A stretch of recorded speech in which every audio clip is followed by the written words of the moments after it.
नमस्कार मेरे प्रिय साथियों। तो कैसे हैं आप सभी। स्वागत आप सभी का दोस्तों आपके अपनी यूट्यूब चैनल द स्टडी 3005 में।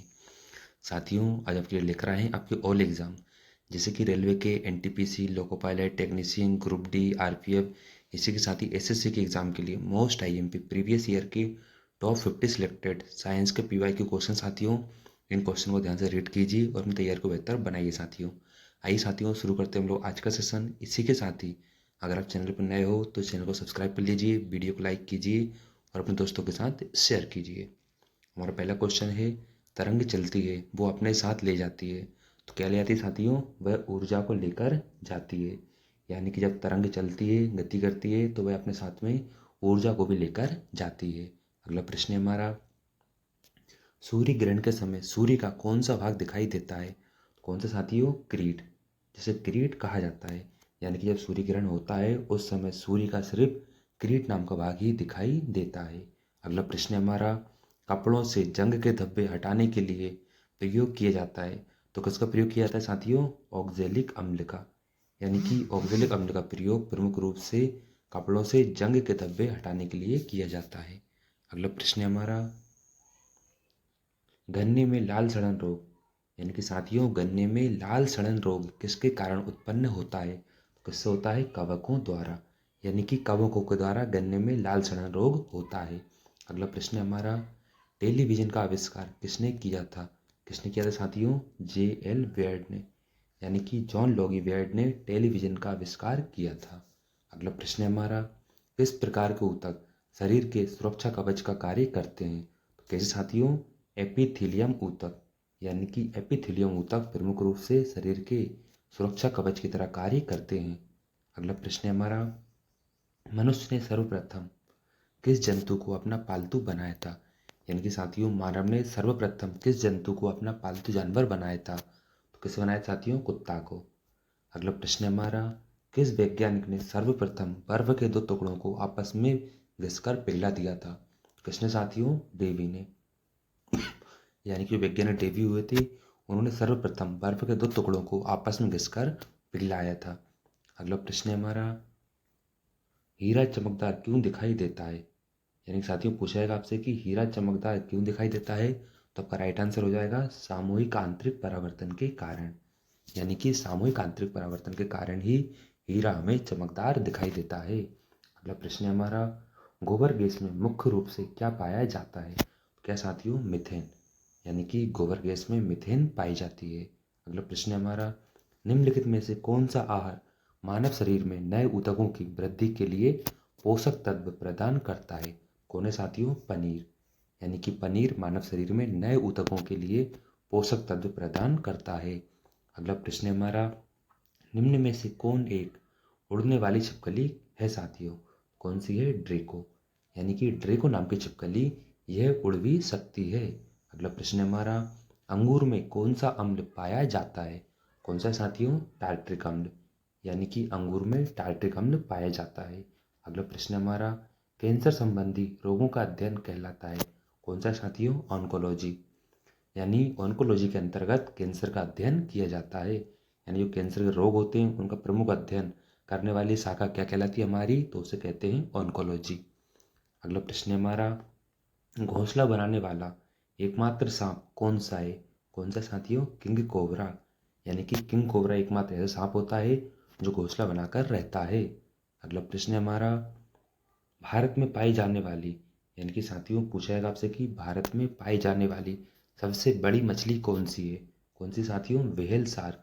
यानी कि व्हेल शार्क भारत में पाई जाने वाली सबसे बड़ी मछली कहलाती है। अगला प्रश्न है हमारे, दालें किसका एक अच्छा स्रोत होती है? किसका है साथियों? प्रोटीन का। यानी कि दालें प्रोटीन का एक बहुत अच्छा स्रोत होती हैं। अगला प्रश्न है हमारा, देसी घी में से सुगंध क्यों आती है? क्यों आती है साथियों? डाई एसिटिल के कारण। यानी कि देसी घी में डाई एसिटिल पाया जाता है जिसके कारण उसमें से बहुत अच्छी सुगंध आती है। अगला प्रश्न है हमारा, इंद्रधनुष में किस रंग का विक्षेपण अधिक होता है? किसका साथियों? लाल रंग का। यानी कि लाल रंग का इंद्रधनुष में सबसे ज़्यादा विक्षेपण होता है। अगला प्रश्न है हमारा, सूर्य की किरण में कितने रंग होते हैं? कितने होते हैं साथियों? 7। यानी कि सूर्य की किरण में टोटल 7 रंग पाए जाते हैं। अगला प्रश्न हमारा, टाइपराइटर यानी कि टंकणन मशीन के आविष्कारक कौन है? कौन है साथियों? सोल्स, यानी कि सोल्स नामक वैज्ञानिक टाइपराइटर टंकणन मशीन के आविष्कारक कहलाते हैं। अगला प्रश्न हमारा, सिरका को लैटिन भाषा में क्या कहा जाता है?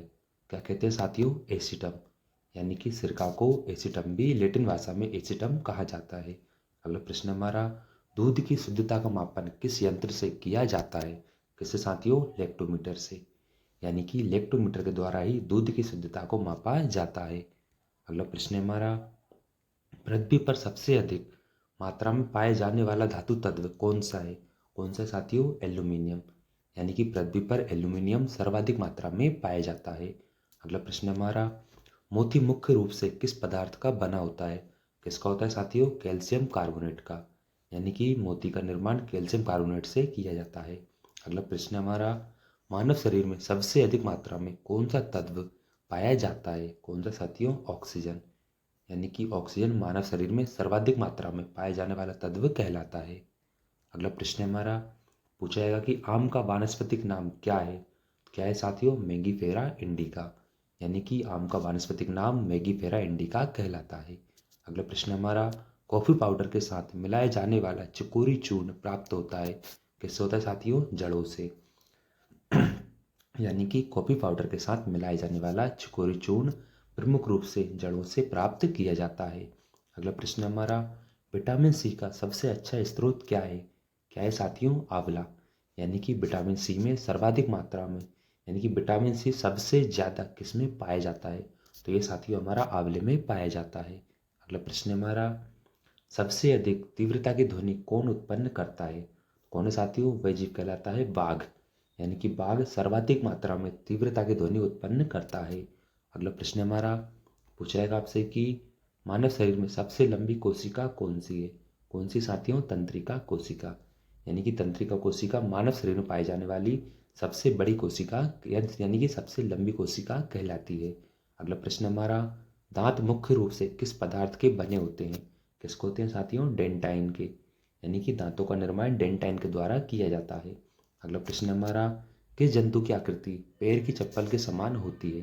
कौन है साथियों? पैरामीशियम, यानी कि पैरामीशियम नामक जंतु की जो आकृति होती है वह चप्पल के समान होती है। अगला प्रश्न हमारा, निम्न में से किस पदार्थ में प्रोटीन नहीं पाया जाता? किसमें साथियों? चावल में, यानी कि चावल में कोई प्रोटीन नहीं पाया जाता है। अगला प्रश्न हमारा, मानव का मस्तिष्क लगभग कितने ग्राम का होता है? कितना होता है साथियों? 1350 ग्राम का, यानी कि मानव मस्तिष्क प्रमुख रूप से 1350 ग्राम का होता है। अगला प्रश्न हमारा, रक्त में पाई जाने वाली धातु है कौन सी साथियों? लोहा, यानी कि मानव रक्त में सबसे ज़्यादा कौन सी धातु पाई जाती है? तो वह लोहा धातु पाई जाती है। अगला प्रश्न हमारा, मांसपेशियों में किस अम्ल के एकत्रित होने से थकावट आती है? किससे साथियों? लैक्टिक अम्ल, यानी कि लैक्टिक अम्ल के एकत्रित होने के कारण ही मांसपेशियों में जब ज़्यादा मात्रा में लैक्टिक अम्ल इकट्ठा हो जाता है तो साथियों व्यक्ति को थकावट महसूस होती है। अगला प्रश्न हमारा, पूछा जाएगा आपसे कि किण्वन का उदाहरण है, यानी साथियों को बताना है कि जो किण्वन है उसके प्रमुख उदाहरण क्या क्या होते हैं। तो आपका आंसर हो जाएगा दूध का खट्टा होना, खाने की ब्रेड का बनना, गीले कपड़े का आटे का खट्टा होना साथियों। अगला प्रश्न हमारा, केचुओं की कितनी आंखें होती हैं? कितनी होती हैं साथियों? एक भी नहीं, यानी कि केचुओं की कोई आंखें नहीं पाई जाती हैं। अगला प्रश्न हमारा, गाजर किस विटामिन का समृद्ध स्रोत है? किसका है साथियों? विटामिन ए का, यानी कि गाजर में सर्वाधिक मात्रा में विटामिन ए पाया जाता है। अगला प्रश्न हमारा, आपसे पूछा जाएगा कि सूर्य के प्रकाश की सहायता से शरीर में किस विटामिन का निर्माण होता है? किसका होता है साथियों? विटामिन डी का, यानी कि शाब्दिक भाषा में कहा जाए तो सूर्य से हमें विटामिन डी प्राप्त होती है। अगला प्रश्न हमारा, हेली पुच्छल तारा यानी कि हेली धूमकेतु प्रति कितने वर्ष बाद दिखाई देता है? तो ये साथियों हमारा 76 वर्ष के बाद दिखाई देता है, यानी कि प्रत्येक 76 वर्षों के बाद ही हेली पुच्छल तारा आसमान में दिखाई देता है। अगला प्रश्न हमारा, किन तरंगों की सहायता से चमगादड़ें रात में सुरक्षित उड़ती हैं? कौन से साथियों? पराश्रव्य तरंगे, यानी कि जब चमगादड़ें रात को उड़ान भरती हैं, रात को साथियों गमन करती हैं तो वह पराश्रव्य तरंगों को उत्पन्न करती हैं। अगला प्रश्न हमारा, पूछेगा आपसे कि HIV विषाणु से कौन सा रोग होता है? कौन सा होता है साथियों? एड्स, यानी कि HIV से एड्स नामक रोग होता है। अगला प्रश्न हमारा पूछा जाएगा आपसे कि रक्त का थक्का जमने में कौन सा विटामिन सहायक होता है। कौन सा होता है साथियों, विटामिन के। यानी कि जब रक्त का हमें चोट लग जाती है तो रक्त का बहाव अति से ज़्यादा होता है, तो साथियों उस समय रक्त का थक्का जमने के लिए प्रमुख रूप से विटामिन के बहुत ज़्यादा सहायक होता है। अगला प्रश्न हमारा एम्पियर सेकेंड मात्रा के किसका है साथियों, आवेश की मात्रा का। यानी कि एम्पियर सेकेंड मात्रा किसका होता है, आवेश की मात्रा का मात्रक होता है। अगला प्रश्न हमारा लाफिंग गैस है, तो साथियों लाफिंग गैस यानी जो हंसाने वाली गैस कौन सी साथियों, वह होती है हमारी नाइट्रस ऑक्साइड। यानी कि नाइट्रस गैस को लाफिंग गैस भी कहा जाता है। अगला प्रश्न हमारा पूछेगा आपसे कि बाह्य यानी साथियों बाह्य चुंबकीय प्रभावों से वैज्ञानिक यंत्रों की रक्षा की जाती है किससे साथियों, लोह कवर में। यानी कि जो चुंबकीय बाह्य चुंबकीय प्रभावों से वैज्ञानिक यंत्रों की रक्षा करने के लिए उन पर साथियों बाहरी कवच में लोह कवर किया जाता है। यानी कि उनके यंत्रों पर बाहरी और सबसे बाहरी परत किसकी होती है, लोहे की होती है। अगला प्रश्न हमारा परमाणु बिजली घरों में किस प्रकार की न्यूक्लियर अभिक्रिया होती है। कौन सी होती है साथियों, नाभिकीय संलयन। यानी कि नाभिकीय संलयन प्रक्रिया परमाणु बिजली घरों में प्रमुख रूप से न्यूक्लियरों में की जाती है। जैसे कि हमारे सूर्य में नाभिकीय संलयन अभिक्रिया होती है, वैसे ही साथियों परमाणु बिजली घरों में भी नाभिकीय संलयन न्यूक्लियर अभिक्रिया होती है।